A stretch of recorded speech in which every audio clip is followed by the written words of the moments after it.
ಮಂದಸ್ಮಿತ ಅಂತ. ಮಂದಗಿರಲ್ಲ, ಯಾವಾಗಲೂ ಸ್ಮಿತವಾಗಿ ಇರ್ತಾರೆ ಕಣ್ರಿ. ಎಂತ ಗೊತ್ತಾ, ಇವಳಿಗೆ ಒಂದು 2 ಲಕ್ಷ ಸಂಬಳ. ಅಮ್ಮ 2,10,000. ಹಾಂ, 2,10,000 ಸಂಬಳ.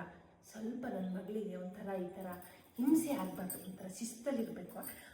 ಒಂಚೂರು ಹಾಗೆ ನಮ್ಮ ಕಡೆ ಗೊತ್ತಲ್ಲ.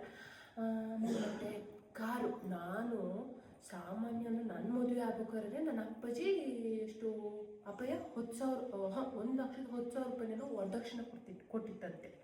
ಹಾಗಾಗಿ ಇವಾಗ ಅಮ್ಮ 100 ಲೈಕ್ ಬಂದಿದೆ ನನ್ನ ಪೋಸ್ಟಿಗೆ. ಯಾವುದಾ?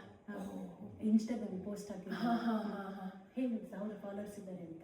ಅವಳಿಗೆ ಎಷ್ಟು ಒಂದು 15,292 ಜನ ಫಾಲೋವರ್ಸ್ ಅದಾರೆ ಅವಳಿಗೆ. ಈಗ 3 ಜನ ಜಾಸ್ತಿ ಆಗಿದೆ. ಹಾಂ, ಈಗ 3 ಜನ ಜಾಸ್ತಿ ಆಗ್ಯಾರೆ.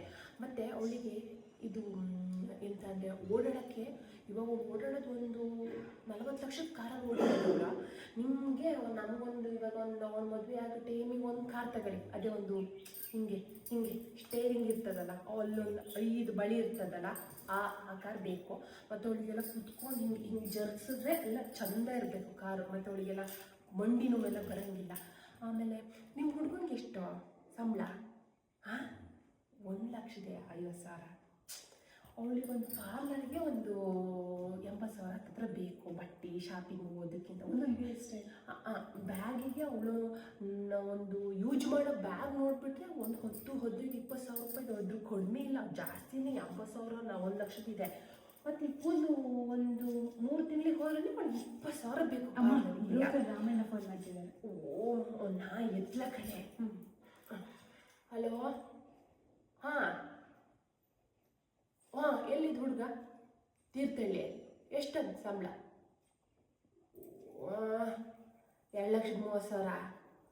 ಬೇಡ. ನನ್ನ ಮಗಳಿಗಿಂತ ಯಾರು ಜಾಸ್ತಿ ಆಗ್ಬಿಡಿ, ಎಲ್ಲವನ್ನೂ ಕಡಿಮೆ ಇರಬೇಕು. ಆಮೇಲೆ ಮತ್ತೆ ನನ್ನ ಮಗಳು ಕುಂತುಳಿದ್ಬಿಟ್ರೆ ನಾ ಮತ್ತೆ ಬಂಗಾರದಂಗೆ ಸಾಕಿ ನೋಡೋಣ. ಹಾಂ, ಬೇರೆ ಸೆಟ್ಲ್ಮೆಂಟ್ ನೋಡಿ. ಸೈಟ್ ಇದಾವ? ಸೈಟು? ಹಾಂ, ಬೇಡ. ಜಾಸ್ತಿ ಸಂಬಳದವು ಬೇಡ. ಒಂದು 80 ಹಂಗಿರಲಿ. ಒಂದು 5 ಲಕ್ಷ ಕಡಿಮೆ ಇದ್ರೂ ತೊಂದರೆ ಇಲ್ಲ. ಹಾಂ 5,000. ಹಾಂ, ಸರಿ. ಹಾಂ, ಆಯ್ತು. ಹಾಂ ಅಮ್ಮ ಏಜ್ ಬಗ್ಗೆ ಅವನಿಗೆ ಮತ್ತೆ ನನ್ನ ಮಗಳಿಗೆ ಈಗ